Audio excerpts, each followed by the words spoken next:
Mga pagbasa ng mga salita ng makapangyarihang Diyos ukol sa paghahangad sa katotohanan.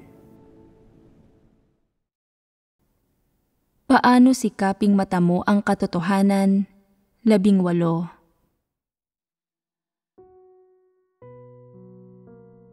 Sa huli nating pagtitipon, nagbahaginan tayo tungkol sa paksa na nauugnay sa mga ekspektasyon ng magulang sa loob ng pagbitiw sa mga pasanin na nagmumula sa pamilya. Tapos na tayong magbahaginan tungkol sa mga nauugnay na prinsipyo at pangunahing paksa na sangkot dito.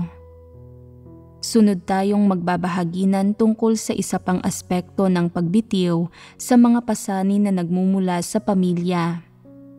Ang pagbitiw sa mga ekspektasyon sa anak. Sa pagkakataong ito, magpapalit tayo ng papel. Tungkol sa paksa na may kinalaman sa mga ekspektasyon ng magulang, ito ang ilang bagay na dapat gawin ng mga tao mula sa perspektiba ng isang anak. Pagdating sa kung paano dapat harapin at pangasiwaan ng mga anak ang iba't ibang ekspektasyon sa kanila ng kanilang mga magulang at ang iba't ibang paraan na ginagamit ng kanilang mga magulang sa kanila at kung anong mga prinsipyo ang dapat nilang isagawa, ito ay tungkol sa tamang pagharap sa iba't ibang problema na nagmumula sa mga magulang mula sa perspektiba ng isang anak. Ngayon, magbahaginan tayo tungkol sa paksang ang pagbitiw sa mga ekspektasyon sa anak na hinggil sa pangangasiwa sa iba't ibang problema ng mga tao tungkol sa kanilang mga anak mula sa perspektiba ng isang magulang.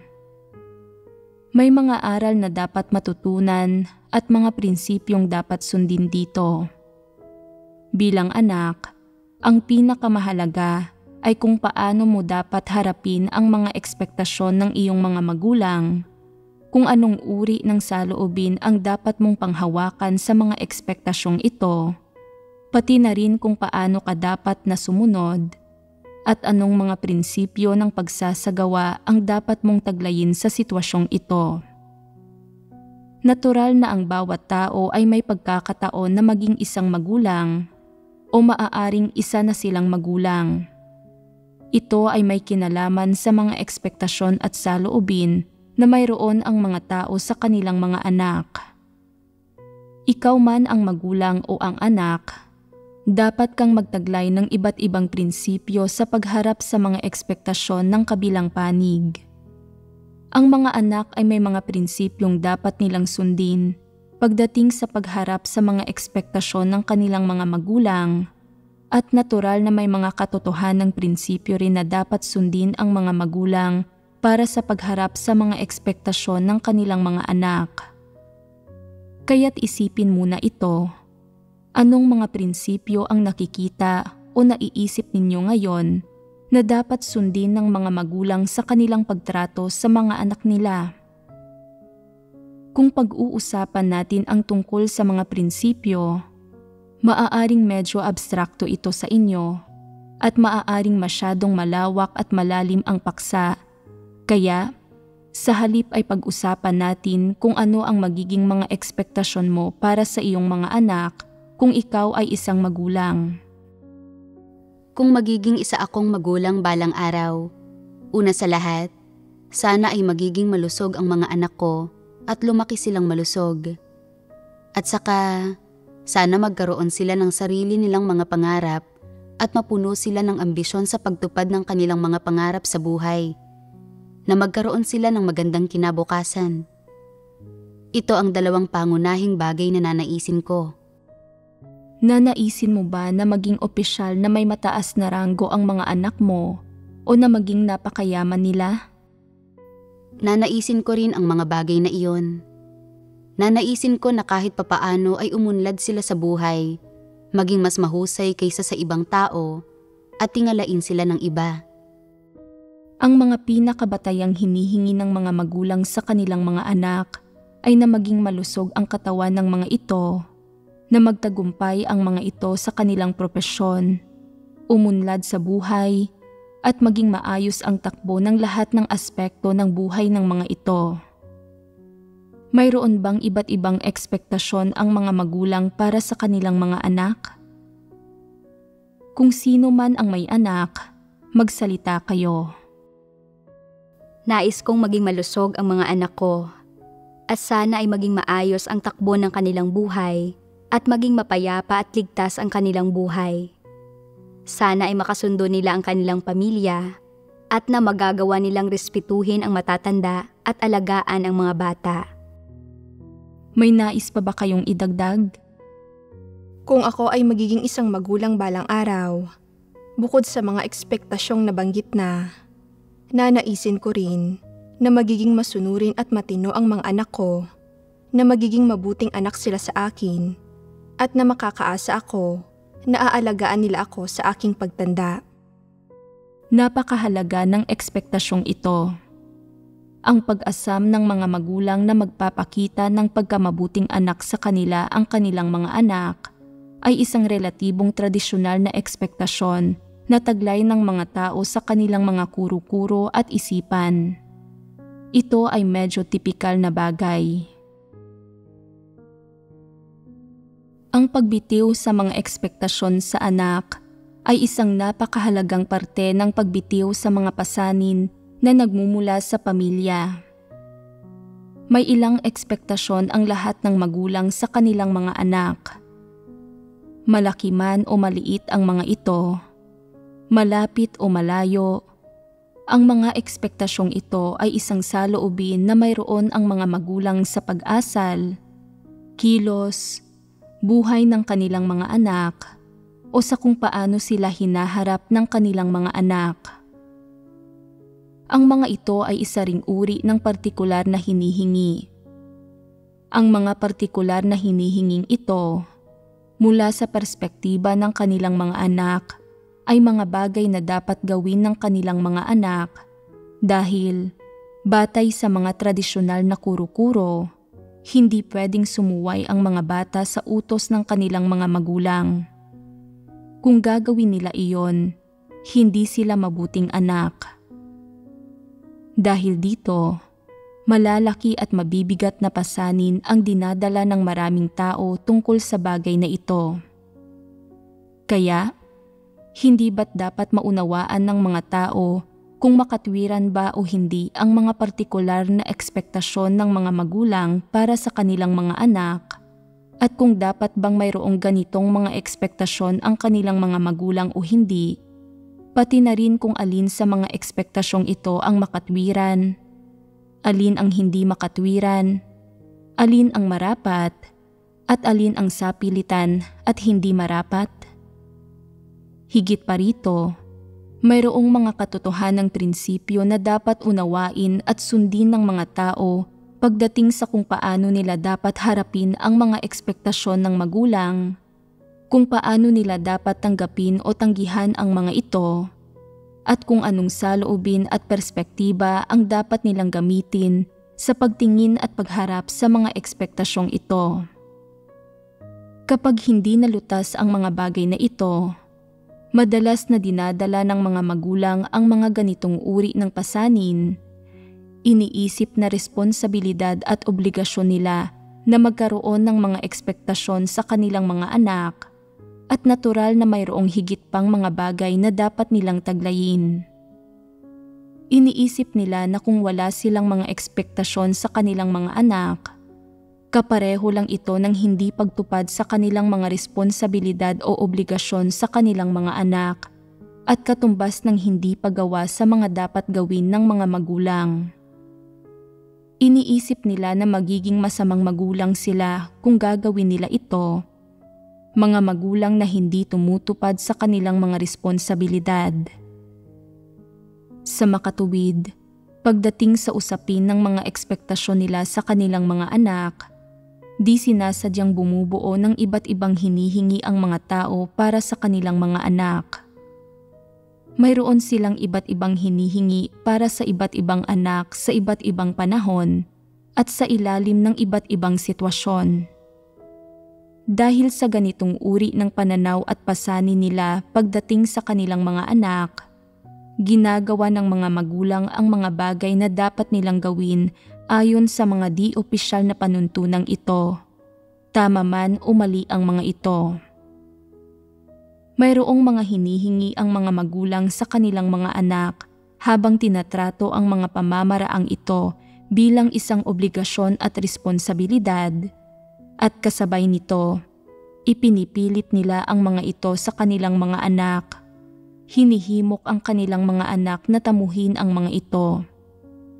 Hahatiin natin ang usaping ito sa ilang bahagi sa ating pagbabahaginan. Mas magiging malinaw ito sa ganoong paraan.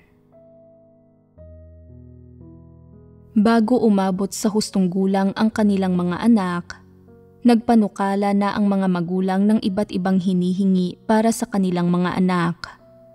Siyempre, sa loob ng iba't ibang hinihinging ito, nagtatakda rin sila sa kanilang mga anak ng iba't ibang uri ng ekspektasyon. Kaya, habang itinatakda ng mga magulang ang iba't ibang ekspektasyon sa kanilang mga anak, personal silang nagbabayad ng iba't ibang halaga at gumagawa ng iba't ibang uri ng paraan para maisakatuparan ang mga ekspektasyong ito. Kaya, bago umabot sa hustong gulang ang mga anak, tinuturuan sila ng kanilang mga magulang gamit ang iba't ibang paraan at mayroong iba't ibang hinihingi sa kanila ang mga magulang. Halimbawa, mula sa napakamurang edad, sinasabi ng mga magulang sa kanilang mga anak, "Kailangan mong mag-aral ng mabuti at ng higit pa. Magiging mas magaling ka lang kaysa sa iba at hindi ka mamaliitin ng iba kung mag-aaral ka ng mabuti." Mayroon ding mga magulang na nagtuturo sa kanilang mga anak na paglaki ng mga ito, kailangang maging mabuting anak sa kanila ang mga ito, hanggang sa punto na kahit 2 o 3 taong gulang pa lang ang kanilang mga anak, palagi nilang tinatanong ang mga ito, "Aalagaan mo ba ang papa mo kapag malaki ka na?" At sinasabi ng kanilang mga anak, "Opo." Nagtatanong sila, "Aalagaan mo ba ang mama mo?" "Opo." "Sino ang mas mahal mo? Si papa mo o si mama mo?" "Mahal ko ang papa ko." "Hindi. Kailangan mo munang sabihin na mahal mo ang mama mo, tapos sabihin mo na mahal mo ang papa mo." Natututuhan ng kanilang mga anak ang mga bagay na ito mula sa kanilang mga magulang. Ang pagtuturo ng kanilang mga magulang sa pamamagitan man ng salita o ng halimbawa ay may malalim na impluwensya sa murang isipan ng mga bata. Siyempre, nagbibigay din ito sa kanila ng partikular na dami ng kaalaman. Tinuturuan sila nito na ang kanilang mga magulang ay ang mga taong pinakanagmamahal at pinakanagmamalasakit sa kanila sa mundo, at ang mga taong pinakanararapat nilang pakitaan ng pagsunod at pagiging mabuting anak. Natural na nakikintal sa kanilang murang isipan ang ideya na dahil ang mga magulang ko ang mga taong pinakamalapit sa akin sa mundo, dapat palagi ko silang sundin. Kasabay nito, umuusbong ang isang ideya sa kanilang murang isipan na sapagkat ang mga magulang nila ang mga taong pinakamalapit sa kanila, ang lahat ng ginagawa ng kanilang mga magulang ay dapat para tiyakin na magkaroon ng magandang buhay ang kanilang mga anak. Dahil dito, iniisip nila na dapat nilang tanggapin ng walang kondisyon ang mga ginagawa ng kanilang mga magulang. Kahit anong uri ng pamamaraan ang ginagamit ng mga ito, makatao man o hindi ang mga ito, naniniwala sila na dapat nilang tanggapin ang mga ito. Kapag nasa edad pa sila na hindi pa nila kayang makilatis ang tama sa mali, ang turo ng kanilang mga magulang, sa pamamagitan ng mga salita o ng halimbawa, ay nagtatanim ng ganitong uri ng ideya sa isipan nila. Habang nasa ilalim ng ganitong uri ng ideya, maaaring ipagawa ng mga magulang ang iba't ibang bagay sa kanilang mga anak sa likod ng pagkukunwaring nais lang nila kung ano ang makabubuti para sa kanilang mga anak. Kahit na ang ilan sa mga bagay na iyon ay hindi naaayon sa pagkatao o sa mga talento, kakayahan o kagustuhan ng kanilang mga anak, sa ganitong mga sitwasyon kung saan walang karapatang kumilos ng kusa o nang nakapagsasarili ang kanilang mga anak, walang magagawa at walang kakayahan ang mga anak na tumutol sa mga di umano'y ekspektasyon at hinihingi ng kanilang mga magulang. Ang magagawa lang nila ay sundin ang bawat sabihin ng kanilang mga magulang, hayaang masunod ang gusto ng kanilang mga magulang, hayaang kontrolin sila ng kanilang mga magulang, at akayin sila ng kanilang mga magulang sa anumang uri ng landas. Sa makatuwid, bago umabot sa hustong gulang ang kanilang mga anak, ang lahat ng ginagawa ng mga magulang, ito man ay hindi sinasadya o may mabuting intensyon, ay magkakaroon ng kaunting positibo o negatibong epekto sa asal at kilos ng kanilang mga anak. Ibig sabihin, ang lahat ng kanilang ginagawa ay magtatanim ng iba't ibang ideya at pananaw sa kanilang mga anak at maaari pa nga na naibaon ng malalim sa isipan ng kanilang mga anak ang mga ideya at pananaw na ito upang kapag nasa hustong gulang na ang mga anak, malalim pa ring maiimpluwensyahan ng mga ideya at pananaw na ito ang pagtingin ng mga anak sa mga tao at bagay, ang kanilang pag-asal at pagkilos, at maging ang mga landas na tinatahak nila. Bago sila umabot sa hustong gulang, hindi makatutol ang mga bata sa kanilang mga kapaligiran ng pamumuhay, sa kanilang minana, o sa itinuro ng kanilang mga magulang sa kanila dahil wala pa sila sa hustong gulang at hindi pa nila masyadong nauunawaan ang mga bagay-bagay. Kapag nagsasalita ako tungkol sa panahong bago umabot sa hustong gulang ang isang bata, ang tinutukoy ko ay kapag ang isang bata ay hindi pa naiisip o natutukoy kung ano ang tama at mali ng mag-isa. Sa mga sitwasyong ito, maaari lamang hayaan ng mga bata na kontrolin sila ng kanilang mga magulang. Ito ay dahil mismo ang mga magulang ang nagdedesisyon tungkol sa lahat ng bagay bago umabot sa hustong gulang ang kanilang mga anak. Nasa panahon ng masamang yugtong ito, gagamitin ng mga magulang ang mga kaukulang pamamaraan ng pagtuturo, mga ideya, at mga pananaw batay sa mga kalakarang panlipunan para udyukan ang kanilang mga anak na gawin ang ilang bagay. Halimbawa, napakatindi ng kompetisyon ngayon sa lipunan. Naimpluwensyahan ang mga magulang ng iba't ibang kalakaran at kasunduan sa lipunan, kaya tinatanggap nila ang ideyang ito na matindi ang kompetisyon at agad nila itong ipinapasa sa kanilang mga anak. Tinatanggap nila na napakatindi ng penomena at ng kalakaran ng kompetisyon sa lipunan, pero ang nararamdaman nila ay isang uri ng pressure.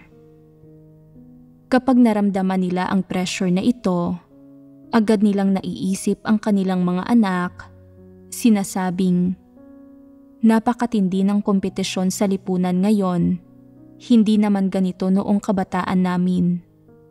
Kung ang mga anak namin ay mag-aaral, magtatrabaho, at haharap sa lipunan, at sa iba't ibang tao at bagay sa paraang pareho sa ginawa namin noon, madali silang ititiwalag ng lipunan. Kaya, dapat naming samantalahin na bata pa sila, kailangan naming umpisahang impluwensyahan sila ngayon. Hindi namin pwedeng hayaang matalo ang aming mga anak sa simula pa lang. Matindi ang kompetisyon ngayon sa lipunan at lahat ng tao ay may malalaking inaasam para sa kanilang mga anak, kaya't agad nilang ipinapasa sa kanilang mga anak ang pressure na ito na tinanggap nila mula sa lipunan. Ngayon, alam ba ito ng kanilang mga anak? Dahil wala pa sa hustong gulang ang kanilang mga anak, hindi nila ito alam. Hindi nila alam kung tama o mali ang pressure na ito na mula sa kanilang mga magulang o kung dapat ba nilang tanggihan o tanggapin ito. Kapag nakikita ng mga magulang na kumikilos ng ganito ang kanilang mga anak, sinasaway nila ang mga ito. Bakit ba napakahangal mo? Masyadong matindi ang kompetisyon ngayon sa lipunan at wala ka pa ring naiintindihan. Bilisan mo at mag-aral ka na sa kindergarten. Sa anong edad nag-aaral sa kindergarten ang mga bata? Ang ilan sa kanila ay nagsisimula kapag 3 o 4 na taong gulang na sila. Bakit ganito? Sa lipunan ngayon, pinapakalat ang isang parirala. Hindi mo pwedeng hayaang matalo ang iyong mga anak sa simula pa lang. Ang edukasyon ay dapat magsimula sa napakamurang edad.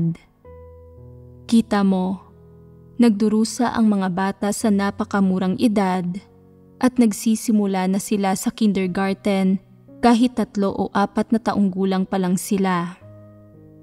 At anong uri ng kindergarten ang pinipili ng mga tao? Sa mga ordinaryong kindergarten, madalas na naglalaro ang mga guro ng ang agila at ang mga manok kasama ang mga bata, kaya iniisip ng mga magulang na hindi nila pwedeng piliin ang mga ganoong kindergarten. Naniniwala sila na kailangan nilang pumili ng isang magara at bilingual na kindergarten. At para sa kanila, hindi sapat ang matuto ng isang wika lamang. Kahit hindi pa magaling magsalita ang mga bata sa kanilang sariling wika, kailangan pa nilang matuto ng pangalawang wika. Hindi ba't pagpapahirap ito sa mga bata? Ngunit ano ang sinasabi ng mga magulang? Hindi natin pwedeng hayaang matalo ang anak natin sa simula pa lang. Sa panahon ngayon, mayroong mga 1 taong gulang na bata na tinuturuan ng mga yaya sa bahay. Sariling wika ang sinasalita ng mga magulang ng mga bata at ang mga yaya ay nagsasalita ng ibang wika. Tinuturuan ang mga bata ng Ingles, Espanyol o Portuges. 4 na taong gulang na ang anak namin, medyo matanda na siya. Kung hindi natin sisimulan ang pagtuturo sa kanya ngayon, magiging huli na ang lahat. Kailangan nating simulan ang pagtuturo sa kanya ng maaga hanggat maaari at maghanap tayo ng kindergarten na nagtuturo gamit ang 2 wika kung saan may bachelor's at master's degree ang mga guro. Sinasabi ng mga tao, masyadong mahal ang ganoong paaralan. Sumasagot sila, ayos lang, malaki ang bahay namin. Pwede kaming lumipat sa mas maliit na bahay. Ibebenta namin ang aming bahay na may 3 silid at papalitan ito ng may 2 silid lang. Iipunin namin ang perang iyon at gagamitin para pag-aralin ang anak namin sa isang magarang kindergarten. Hindi sapat ang pagpili ng magandang kindergarten. Sa tingin nila ay kailangan nilang kumuha ng mga tutor para tulungan ang kanilang mga anak na mag-aral para sa mathematical olympiad sa bakanting oras ng mga ito. Kahit na likas na ayaw ng kanilang mga anak na mag-aral para dito, kailangan pa rin itong gawin ng mga anak nila at kung mabibigo ang mga ito sa pag-aaral nito, kung gayon, mag-aaral ang mga ito ng pagsayaw. Kung hindi sila magaling sumayaw, mag-aaral silang kumanta. Kung hindi sila magaling kumanta at nakita ng kanilang mga magulang na maganda ang kanilang katawan at mahahaba ang kanilang braso at binti, iisipin ng mga magulang nila na pwede silang maging isang modelo.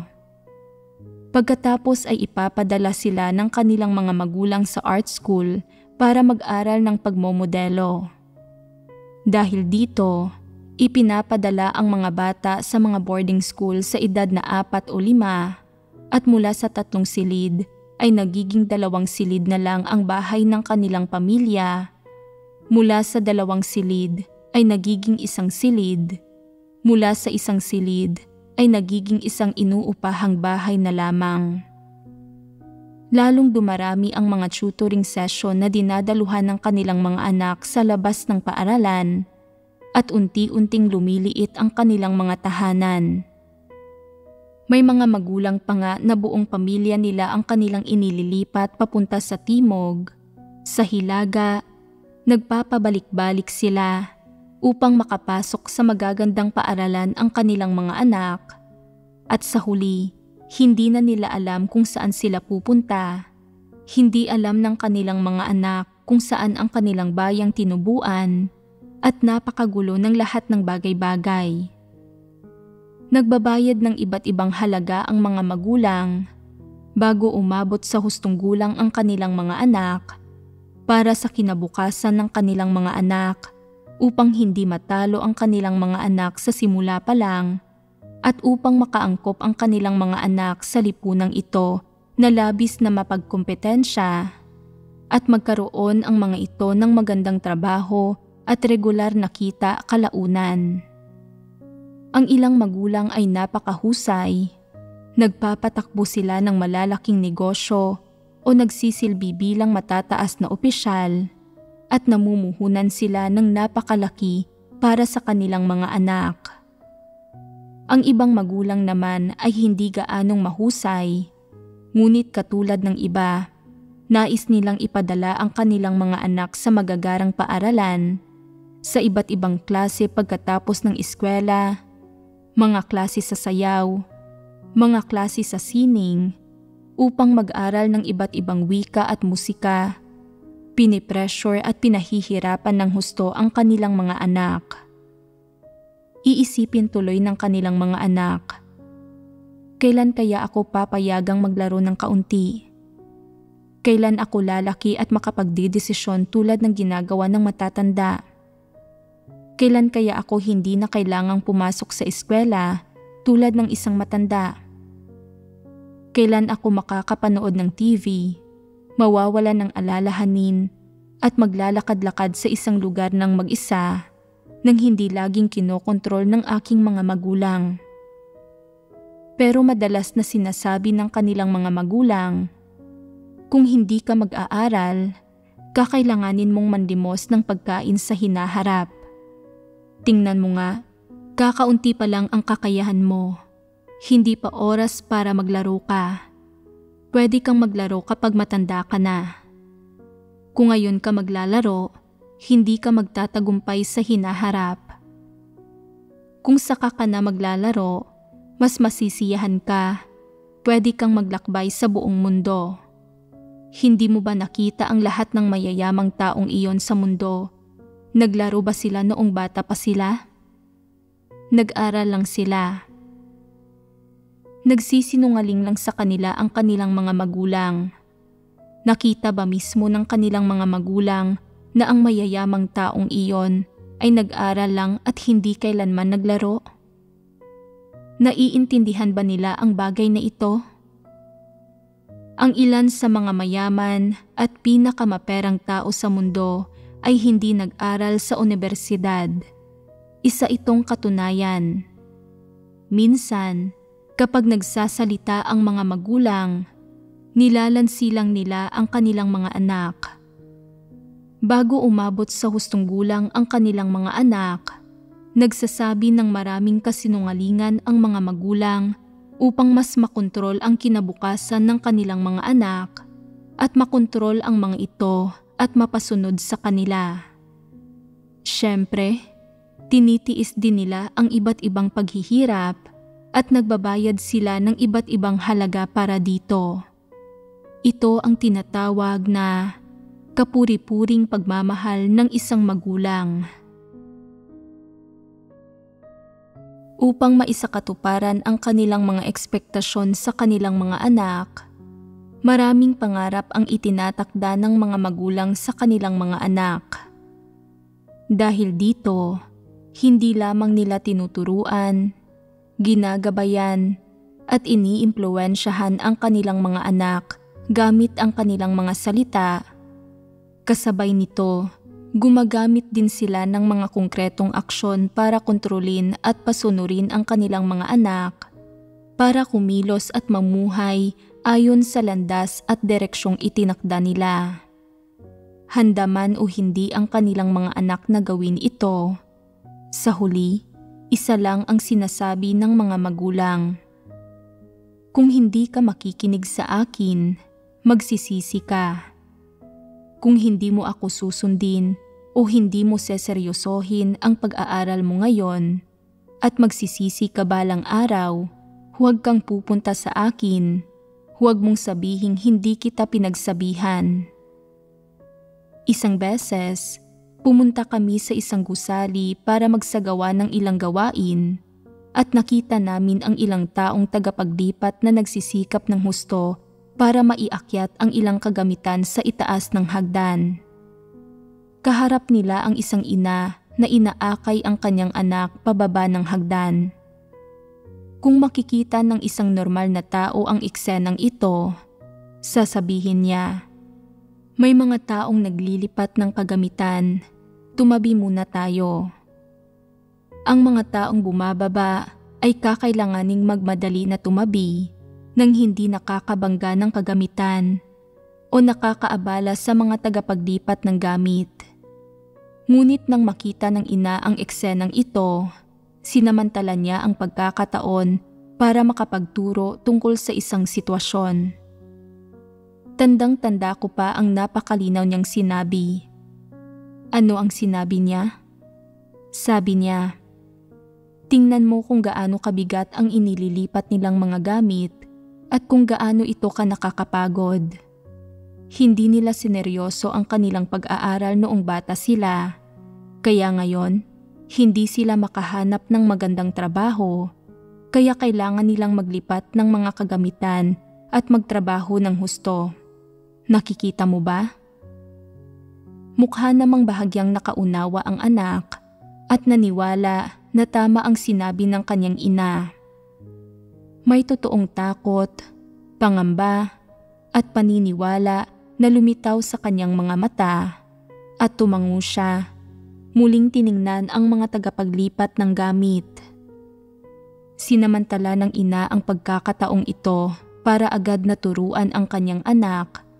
Sinasabing, "Nakikita mo, kung hindi mo seseryosohin ang iyong pag-aaral habang bata ka pa, kung gayon, paglaki mo, kakailanganin mong maglipat ng mga kagamitan at magtrabaho ng husto gaya nila para makapaghanap buhay." Tama ba ang mga pahayag na ito? Hindi. Bakit mali ang mga ito? Sinusunggaban ng inang ito ang kahit anong pagkakataon para pangaralan ang kanyang anak. Ano sa palagay mo ang naging mentalidad ng kanyang anak pagkatapos itong marinig? Nakilatis ba niya kung tama o mali ang mga pahayag na ito? Hindi. Kung gayon, ano ang inisip niya? Kung hindi ko seseryosohin ang aking pag-aaral, kakailanganin kong magtrabaho ng husto gaya nito sa hinaharap. Naisip niya, "Naku, lahat ng taong kinakailangang magtrabaho ng husto ay hindi nagseryoso sa kanilang pag-aaral. Dapat akong makinig sa mama ko at paghusayan ko ang aking pag-aaral." Tama si mama. Ang lahat ng hindi nag-aaral ay kinakailangang magtrabaho ng husto. Ang mga ideyang natanggap niya mula sa kanyang ina ay nagiging mga panghabang buhay na katotohanan sa kanyang puso. Sabihin mo sa akin, hindi ba't hangal ang magulang na ito? Paano siya naging hangal? Kung ginagamit niya ang bagay na ito para piliting mag-aral ang kanyang anak, Tiyak bang magtatagumpay ang kanyang anak? Magagarantiya ba nito na hindi na kailangang magtrabaho ng husto o magpakapagod ng kanyang anak sa hinaharap? Mabuti bang gamitin niya ang bagay na ito, ang eksenang ito, para takutin ang kanyang anak? Mag-iiwan ito ng panghabang buhay na epekto sa kanyang anak. Hindi ito mabuting bagay. Kahit pa magkaroon ang batang ito ng kaunting pagkilatis sa mga salitang ito paglaki niya, magiging mahirap pa ring alisin sa kanyang puso at isipan ang teoryang ito na itinuro ng kanyang ina.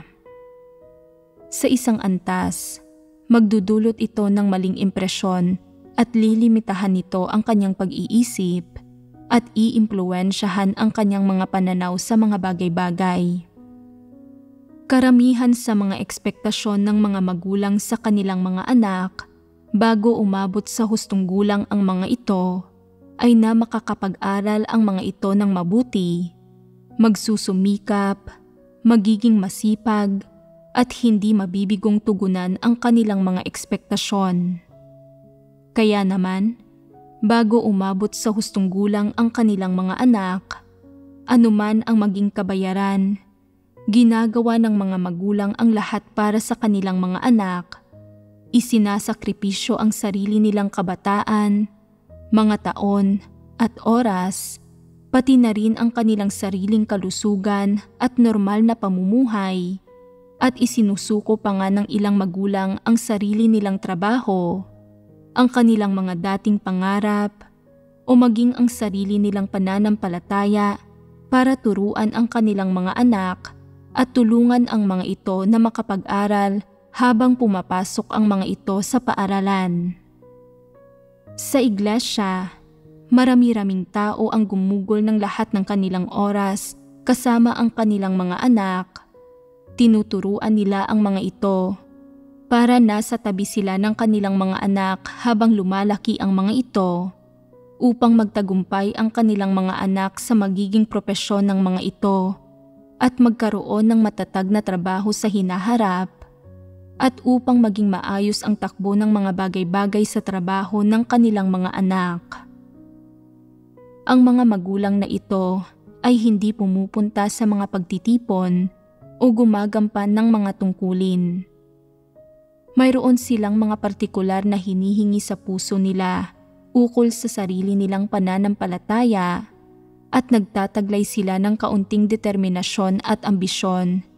Ngunit dahil hindi nila kayang bitiwan ang kanilang mga ekspektasyon sa kanilang mga anak, pinipili nilang samahan ang mga ito sa yugtong ito bago umabot sa hustong gulang ang mga ito. Tinatalikuran ang sarili nilang mga tungkulin bilang nilikha at ang sarili nilang mga paghahangad tungkol sa kanilang pananampalataya. Ito ang pinaka-nakakalungkot sa lahat. May mga magulang na nagbabayad ng malalaking halaga para makapagsanay ang kanilang mga anak na maging artista, alagad ng sining, manunulat o siyentista, at para matugunan ng kanilang mga anak ang mga ekspektasyon nila. Nagbibitiw sila sa kanilang trabaho, tinatalikuran ang kanilang propesyon, at tinatalikuran pa nga nila ang sarili nilang mga pangarap at kasiyahan para masamahan ang kanilang mga anak. Mayroon pa ngang mga magulang na isinusuko ang kanilang buhay may asawa para sa kanilang mga anak. Pagkatapos nilang makipagdiborsyo, inaako nila ang mabigat na pasanin ng pagpapalaki at pagtuturo sa kanilang mga anak ng mag-isa. Itinataya ang kanilang buhay para sa kanilang mga anak at inilalaan ito para sa kinabukasan ng kanilang mga anak, para lang maisakatuparan nila ang kanilang mga ekspektasyon sa kanilang mga anak. May ilang magulang din na gumagawa ng maraming bagay na hindi nila dapat gawin, na nagbabayad ng maraming halaga na hindi kinakailangan, nagsasakripisyo ng kanilang sariling oras, kalusugan at mga paghahangad bago pa umabot sa hustong gulang ang kanilang mga anak upang magtagumpay ang kanilang mga anak sa hinaharap at magkaroon ng posisyon sa lipunan. Sa isang aspekto, para sa mga magulang, ito ay mga hindi kinakailangang sakripisyo. Sa isa pang aspekto, para sa mga anak, malaking pressure at mabigat na pasanin ang mga pamamaraang ito para sa kanila bago pa sila umabot sa hustong gulang. Ito ay dahil ang kanilang mga magulang ay nagbayad na ng napakaraming halaga dahil masyado ng marami ang iginugol ng kanilang mga magulang pagdating sa salapi, oras o enerhiya. Gayunpaman, bago pa umabot sa hustong gulang ang mga anak na ito at habang wala pa silang kakayahang makilatis ang tama sa mali, wala silang magagawa kundi hayaan na lang na gawin ito ng kanilang mga magulang. Kahit na mayroon silang mga iniisip sa kaloob-looban ng kanilang isipan, sumusunod pa rin sila sa mga kilos ng kanilang mga magulang. Sa mga sitwasyong ito, hindi namamalayang naiisip ng mga anak na nagbayad ng mga napakalaking halaga ang kanilang mga magulang para maturuan sila, at napapaisip din sila na hindi nila ganap na mababayaran o masusuklian ang kanilang mga magulang sa buhay na ito. Bilang resulta, sa panahong nagtuturo at sumasama sa kanila ang kanilang mga magulang, iniisip nila na ang mga tanging bagay na magagawa nila na maisa sa katuparan nila para masuklian ang kanilang mga magulang ay ang pasayahin ang kanilang mga magulang, kamtin ang malalaking tagumpay para mapalugod ang mga ito at ang huwag biguin ang mga ito. Para naman sa mga magulang, sa panahong ito na bago umabot sa hustong gulang ang kanilang mga anak, pagkatapos nilang mabayaran ang mga halagang ito at habang mas lalong lumalaki ang mga ekspektasyon nila sa kanilang mga anak, sa isipan nila ay unti-unting nagiging mabigat ang mga hinihingi nila sa kanilang mga anak. Ibig sabihin, pagkatapos ibayad ng mga magulang ang mga di umano'y halagang ito at magawa ang mga di umano'y pagugol na ito, hinihingi nila na dapat magtagumpay ang kanilang mga anak at magkamit ng malalaking tagumpay para masuklian sila. Sa makatuwid, tinitingnan man natin ito mula sa perspektiba ng isang magulang o anak sa loob ng relasyong ito ng pagugol at ginugugulan, lalong tumataas ng tumataas ang mga ekspektasyon ng mga magulang para sa kanilang mga anak. Ang lalong tumataas ng tumataas ang mga ekspektasyon ay isang magandang paraan ng pagsasalarawan dito. Sa katunayan, sa kaibuturan ng puso ng mga magulang, habang mas gumugugol at nagsasakripisyo sila, mas lalo nilang iniisip na dapat silang suklian ng kanilang mga anak ng tagumpay, at kasabay nito, mas lalo nilang iniisip na may pagkakautang sa kanila ang kanilang mga anak. Habang mas gumugugol ang mga magulang, at habang mas dumarami ang kanilang mga inaasam, mas tumataas din ang kanilang mga ekspektasyon at mas lumalaki ang mga ekspektasyon nila na susuklian sila ng kanilang mga anak. Ang mga ekspektasyon ng mga magulang sa kanilang mga anak bago umabot sa hustong gulang ang mga ito, mula sa kailangan nilang matuto ng maraming bagay, hindi sila dapat matalo sa simula pa lang, hanggang sa paglaki nila, kailangan nilang maging matagumpay at magkaroon ng matatag na posisyon sa lipunan, ay unti-unting nagiging isang mabigat na hinihingi sa kanilang mga anak. Ang hinihinging ito ay, paglaki mo at pagkatapos mong magkaroon ng matatag na posisyon sa lipunan, huwag mong kalimutan ang iyong mga pinagmulan, huwag kalimutan ang iyong mga magulang, sila ang mga taong una mong dapat nasuklian. Dapat ipakita mo sa kanila ang pagiging isang mabuting anak at tulungan silang magkaroon ng magandang buhay dahil sila ang mga nagtaguyod sa iyo sa mundong ito, Sila ang mga taong nagturo sa iyo. Ang pagkakaroon mo ng matatag na posisyon sa lipunan ngayon, pati na rin ang lahat ng iyong tinatamasa at ang lahat ng iyong pag-aari ay naging posible dahil sa puspusang pagsisikap ng iyong mga magulang, kaya hanggat nabubuhay ka ay dapat mo silang suklian, gantimpalaan at maging mabuti ka sa kanila. Ang mga ekspektasyon ng mga magulang para sa kanilang mga anak bago umabot sa hustong gulang ang mga ito, na ang mga ito ay magkakaroon ng matatag na posisyon sa lipunan at magtatagumpay, ay nagiging ganito mula sa isang napaka-normal na ekspektasyon ng magulang. Ito ay unti-unting nagiging isang uri ng hinihingi at panggigiit ng mga magulang sa kanilang mga anak. Ipagpalagay natin na sa panahong wala pa sa hustong gulang ang kanilang mga anak, hindi nakakakuha ng matataas na marka ang mga ito. Ipagpalagay nating nagre-rebelde ang mga ito, na ang mga ito ay ayaw mag-aral o sumunod sa mga magulang at sumusuway sa mga magulang. Sasabihin ng mga magulang, "Akala mo ba madali ito para sa akin? Sa tingin mo, para kanino ko ba ginagawa ang lahat ng ito? Ginagawa ko ito para sa ikabubuti mo, hindi ba? Lahat ng ginagawa ko ay para sa iyo at hindi mo ito pinahahalagahan. Hangal ka ba?" Gagamitin nila ang mga salitang ito para takutin at kontrolin ang kanilang mga anak. Tama ba ang pamamaraang ito? Hindi ito tama. Ang marangal na aspektong ito ng mga magulang ay ang kasuklam-suklam din na aspekto ng mga magulang. Ano nga ba ang mali sa mga salitang ito? Ang mga ekspektasyon ng mga magulang sa kanilang mga anak at pagtuturo sa kanilang mga anak ay mga pagsusumikap lamang para sa kanilang sarili. Pinipressure nila ang kanilang mga anak, pinapaaral sa mga ito ang kung ano-ano upang magkaroon ng magandang kinabukasan ang kanilang mga anak, magbigay ng karangalan sa kanila, at pakitaan sila ng mga ito ng pagiging mabuting anak sa hinaharap.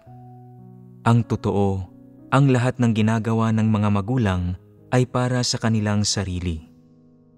Kung isasantabi muna natin ang katunayan na iniisip lang ng mga magulang ang pansarili nilang mga interes at makasarili sila, at pag-uusapan lang natin ang mga ideyang iniindoktrina nila sa kanilang mga anak bago umabot sa hustong gulang ang mga ito, at ang pamimeresyur nila sa mga ito, iginigiit sa kanilang mga anak na mag-aral ng kung ano-anong paksa, na pumasok sa kung anong trabaho paglaki nila, at magkamit ng kung anong tagumpay. Ano ang kalikasan ng mga pamamaraang ito? Sa ngayon, hindi natin susuriin kung bakit ginagawa ito ng mga magulang o kung angkop ba o hindi ang mga pamamaraang ito. Pagbabahaginan at hihimayin muna natin ang kalikasan ng mga pamamaraang ito at maghahanap tayo ng mas tumpak na landas ng pagsasagawa batay sa ating paghihimay sa diwa ng mga ito. Kung magbabahaginan tayo at mauunawaan natin ang aspektong ito ng katotohanan mula sa perspektibang iyon, magiging tumpak ito. Una sa lahat, tama ba o mali itong mga hinihingi at mga pamamaraan ng mga magulang sa kanilang mga anak? Mali ang mga ito. Kung gayon, sa huli, ano ang ugat ng problema pagdating sa mga pamamaraang ito na ginagamit ng mga magulang sa kanilang mga anak? Hindi ba't ito ang mga ekspektasyon ng mga magulang para sa kanilang mga anak? Sa loob ng personal na kamalayan ng mga magulang, iniisip, pinaplano, at itinatakda nila ang iba't ibang bagay tungkol sa kinabukasan ng kanilang mga anak, at bilang resulta, nagkakaroon sila ng mga ganitong ekspektasyon. Sa udyok ng mga ekspektasyong ito, Iginigiit ng mga magulang na mag-aral ng iba't ibang kasanayan ang kanilang mga anak, na mag-aral ang mga ito ng teatro at sayaw, o sining at iba pa. Iginigiit nila na ang kanilang mga anak ay maging mga individual na may mahuhusay na talento, at para ang mga ito ay maging mga nakatataas, hindi mga nakabababa. Iginigiit nila na maging mga opisyal na may mataas na ranggo ang kanilang mga anak at hindi maging mga kawal lamang. Iginigiit nila na ang kanilang mga anak ay maging manager, CEO at executive na nagtatrabaho para sa mga nangungunang 500 kumpanya sa buong mundo at iba pa. Ang lahat ng ito ay mga personal na ideya ng mga magulang. Ngayon, bago sila umabot sa hustong gulang, may ideya ba ang mga anak sa nilalaman ng mga ekspektasyon ng kanilang mga magulang? Wala silang anumang ideya sa mga bagay na ito. Hindi nila nauunawaan ang mga ito. Ano ba ang nauunawaan ng maliliit na bata? Nauunawaan lamang nila ang pagpunta sa paaralan para matutong magbasa, ang pag-aaral ng mabuti, at ang pagiging mga mabait at masunuring bata. Mabuti naman ang paggawa ng mga ito. Ang pagpunta sa paaralan para pumasok sa mga klase ayon sa nakatakdang schedule nila, at pag-uwi sa bahay para tapusin ang kanilang takdang aralin, ito ang mga bagay na nauunawaan ng mga bata. Ang iba pang nauunawaan nila ay pawang paglalaro, pagkain, pantasya, pangarap at iba pa. Bago sila umabot sa hustong gulang, ang mga anak ay walang konsepto sa lahat ng di nalalamang bagay sa kanilang mga landas sa buhay at wala rin silang nakikinita tungkol sa mga ito. Ang lahat ng bagay na nakikinita o napagpapasyahan kapag nasa hustong gulang na ang mga anak na ito ay nagmumula sa kanilang mga magulang. Sa makatuwid, ang mga maling ekspektasyon ng mga magulang para sa kanilang mga anak ay walang kinalaman sa kanilang mga anak. Kailangan lamang na makilatis ng mga anak ang diwa ng mga ekspektasyon ng kanilang mga magulang. Ano ang batayan ng mga ekspektasyong ito? Saan nagmumula ang mga ito? Nagmumula ang mga ito sa lipunan at sa mundo. Ang layon ng lahat ng ekspektasyong ito ng magulang ay upang matutong umangkop ang mga anak sa mundo at sa lipunang ito, upang ang mga ito ay hindi maitiwalag ng mundo o ng lipunan, at upang ang mga ito ay magkaroon ng posisyon sa lipunan, makakuha ng permanenteng trabaho, magkaroon ng matatag na pamilya, at magandang kinabukasan. Kaya nagkakaroon ng iba't ibang ekspektasyon ang mga magulang para sa kanilang mga anak. Halimbawa, ngayon ay medyo uso ang maging isang computer engineer. Sinasabi ng ilang tao, magiging isang computer engineer ang anak ko sa hinaharap. Marami siyang kikitaing pera sa larangang ito. May dala-dala siyang computer buong araw. Gumagawa ng mga gawaing pang-computer engineering. Magiging maganda rin ang imahe ko kung magkagayon. Sa mga sitwasyong ito, kung saan walang anumang ideya ang mga anak, itinatakda ng kanilang mga magulang ang kanilang kinabukasan. Hindi ba't mali ito? Ang mga inaasam ng kanilang mga magulang sa mga anak nila ay ganap na nakabatay sa kung paano tinitingnan ng isang taong nasa hustong gulang ang mga bagay-bagay, pati na rin sa mga pananaw, perspektiba, at mga kagustuhan ng isang taong nasa hustong gulang na tungkol sa mga usapin ng mundo. Hindi ba't pansariling saloobin lang ito? Kung pagagandahin mo ang pagsasalarawan dito, maaari mong sabihin na pansariling saloobin lang ito, ngunit ano ba talaga ito? Ano ang iba pang pakahulugan dito? Hindi ba't ito ay pagiging makasarili? Hindi ba't ito ay pamimilit? Gusto mo ang kung anong trabaho at propesyon. Nasisiyahan kang mamuhay ng may matatag na posisyon at mamuhay ng magara. Naglilingkod bilang opisyal o bilang isang mayamang tao sa lipunan. Kaya ipinagagawa mo rin sa mga anak mo ang mga bagay na iyon na maging ganoong klase rin sila ng tao at natahakin nila ang ganoong uri ng landas. Ngunit masisiyahan ba silang mamuhay sa gayong kapaligiran at magtrabaho ng ganoon sa hinaharap? Nababagay ba sila sa ganoon? Ano ang tadhana nila? Ano ang mga pagsasaayos at kapasyahan ng Diyos sa kanila? Alam mo ba ang mga bagay na ito? May ilang taong nagsasabi na wala akong pakialam sa mga bagay na iyon. Ang mahalaga ay ang mga bagay na gusto ko bilang kanilang magulang. Mag-aasam ako para sa kanila batay sa sarili kong mga kagustuhan. Hindi ba't masyadong makasarili iyon? Masyadong makasarili ito. Kung pagagandahin ang pagsasalarawan dito, ito ay pansariling saloobin lang. Ito ay pagpapasya ng sila lamang. Pero ano ba ito sa realidad? Ito ay sobrang makasarili.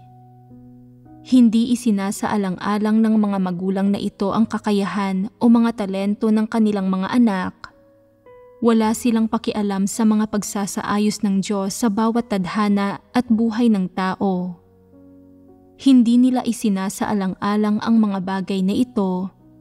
Ipinipilit lang nila ang sarili nilang mga kagustuhan, mga intensyon, at mga plano sa kanilang mga anak habang nangangarap ng gising.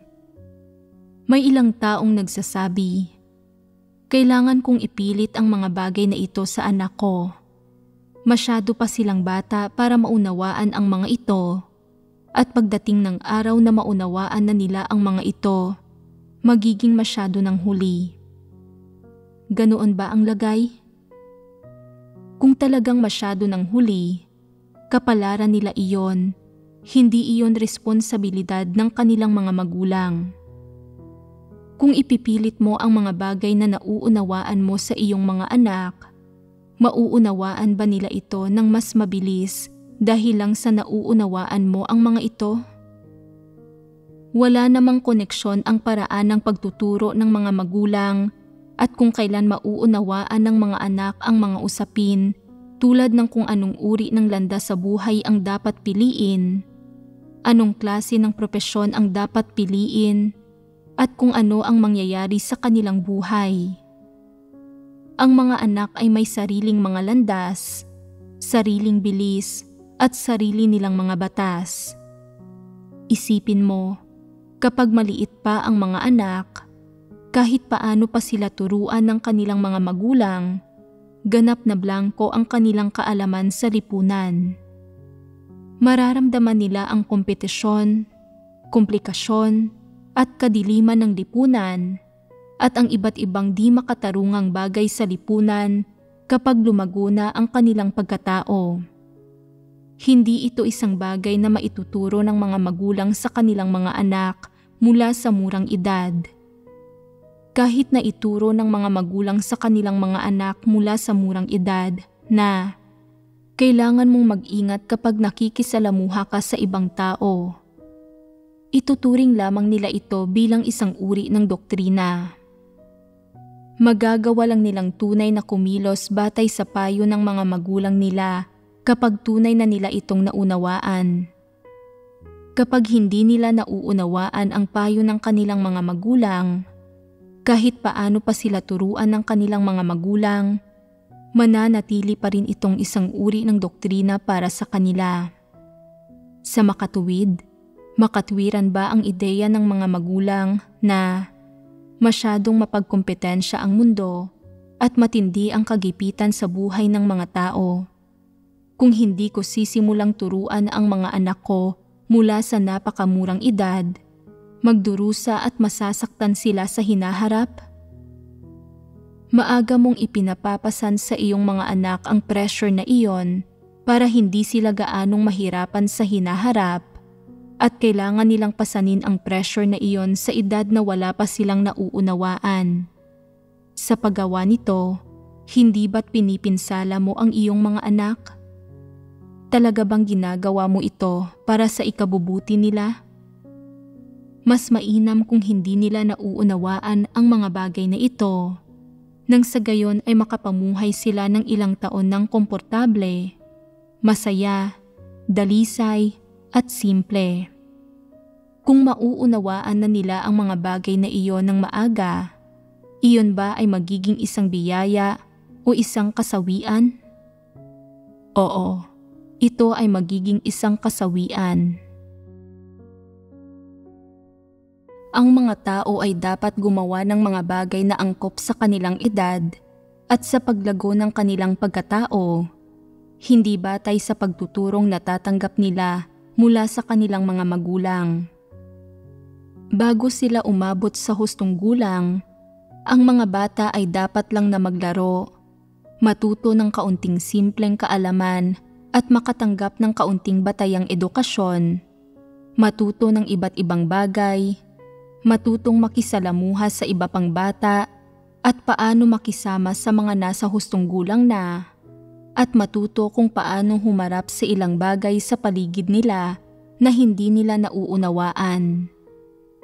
Bago umabot sa hustong gulang ang mga tao, dapat silang gumawa ng mga bagay na hindi para sa mga nasa hustong gulang na. Hindi nila dapat pagtiisan ang anumang pressure, mga pamantayan ng pag-uugali o mga komplikadong bagay na dapat pinapasa ng mga taong nasa hustong gulang na. Ang mga gayong bagay ay nagdudulot ng pinsalang psikolohikal sa mga taong wala pa sa hustong gulang, at ang mga ito ay hindi mga pagpapala. Kung mas maagang natututunan ng mga tao ang mga bagay na ito, mas matindi ang epekto nito sa kanilang murang isipan. Bukod sa walang anumang maitutulong ang mga bagay na ito sa mga tao sa kanilang buhay o pag-iral kapag nasa hustong gulang na sila.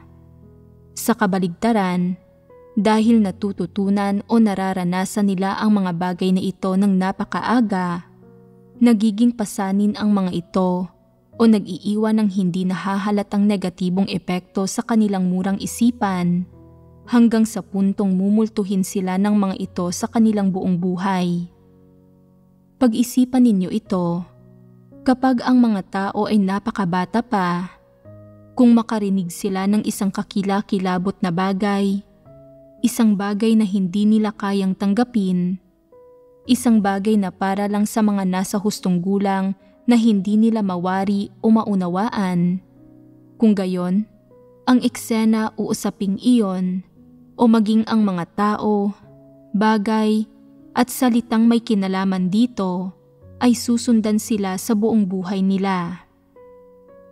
Magdudulot ito ng negatibong epekto sa kanila na makakaimpluwensya sa kanilang personalidad at sa kanilang mga pamamaraan ng pag-asal sa buhay.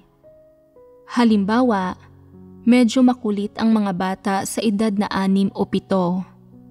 Sabihin nang ang isang bata ay napagalitan ng kanyang guro sa klase dahil bumulong ito sa isang kaklase, at bukod sa pinagalitan siya ng guro ng dahil sa pagbulong, personal din siya nitong inatake, sinabihan na mukha siyang daga, pinagalitan pa nga siya sa pagsasabing, "Tingnan mo nga, halos wala ka ng pag-asang umasenso. Hindi ka magtatagumpay sa buong buhay mo. Kung hindi ka mag-aaral ng mabuti, magiging isa ka lang trabahador. Sa hinaharap, kakailanganin mong manlimos ng pagkain. Mukha kang magnanakaw. May tendensiya kang maging isang magnanakaw."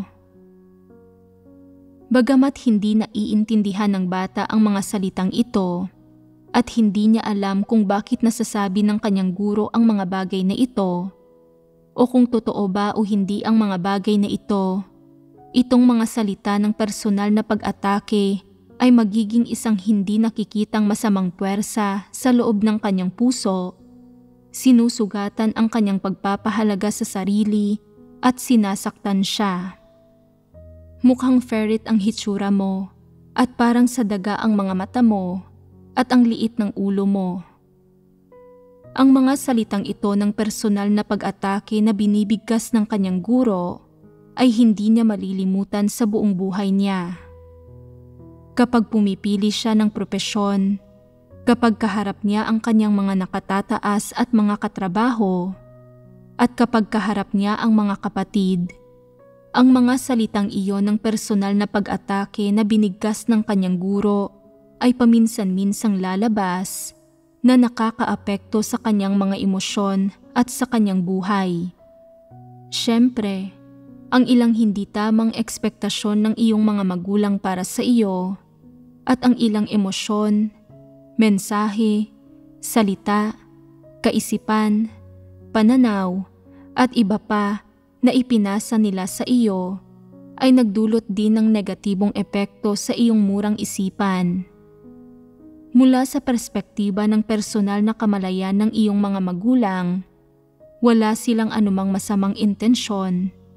Ngunit dahil sa kanilang kamangmangan, dahil sila ay mga tiwaling tao at wala silang mga tamang pamamaraan na naaayon sa mga prinsipyo sa pagtrato nila sa iyo, sumusunod lang sila sa mga kalakaran ng mundo sa pagtrato nila sa iyo at ang pinakahuling resulta nito ay na nagpapasa sila ng iba't ibang negatibong mensahe at emosyon sa iyo.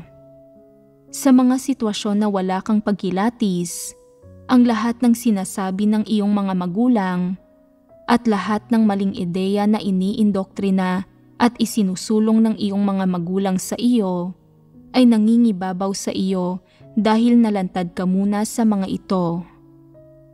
Ang mga ito ang nagiging layon ng iyong panghabang buhay na paghahangad at pakikibaka.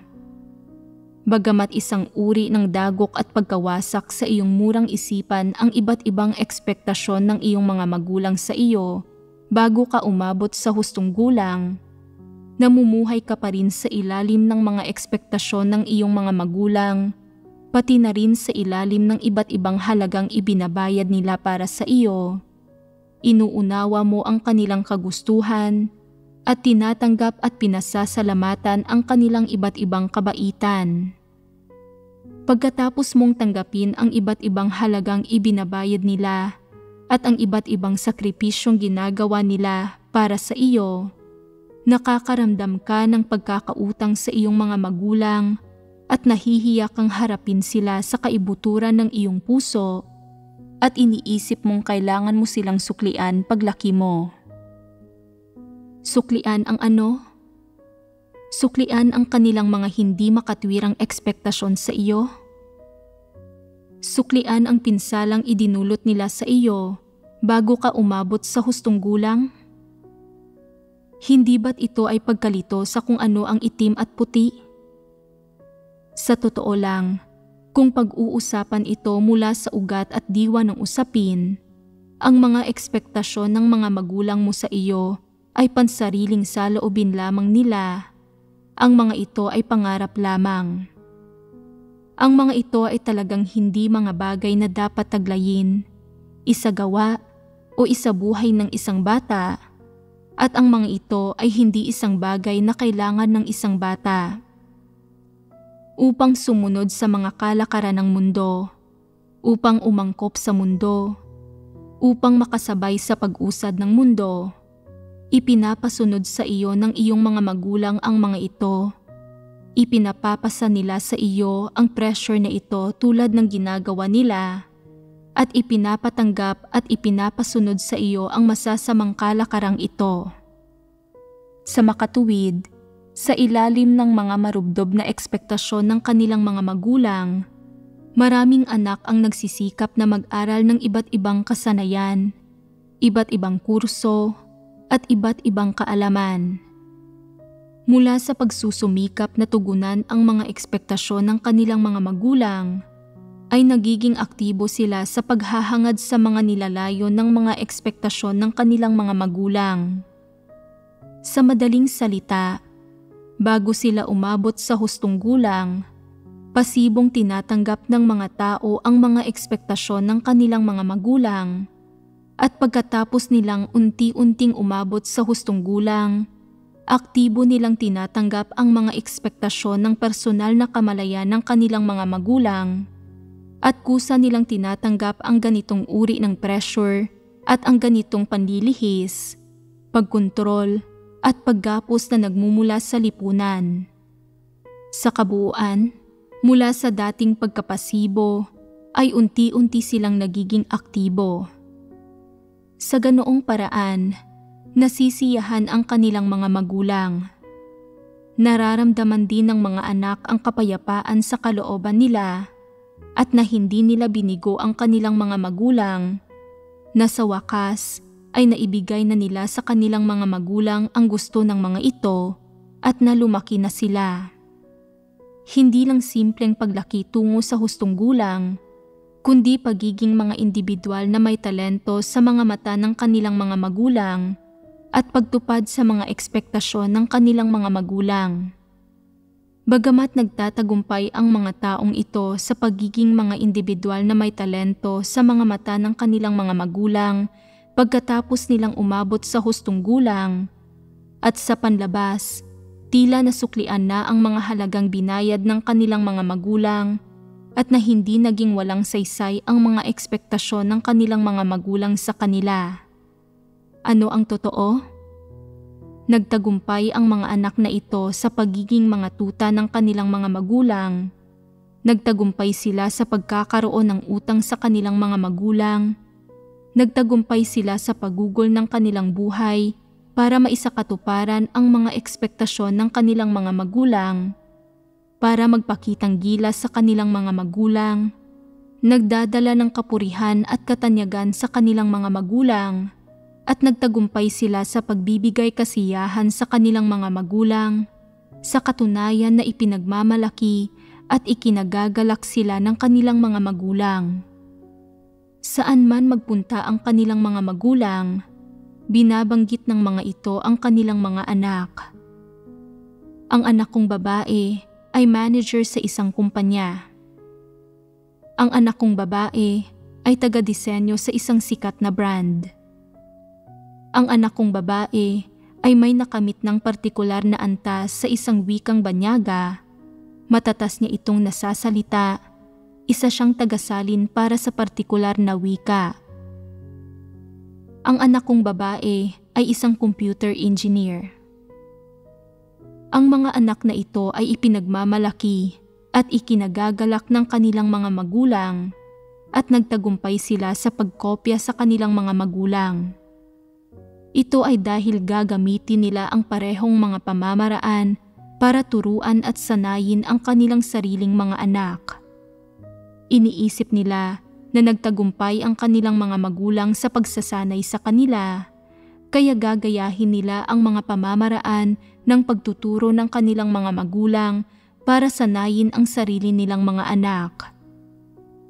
Sa ganitong paraan, kailangang tiisin ng kanilang mga anak ang parehong paghihirap, kalunos-lunos na pagdurusa at pamiminsala mula sa kanila gaya ng naranasan nila sa kanilang mga magulang.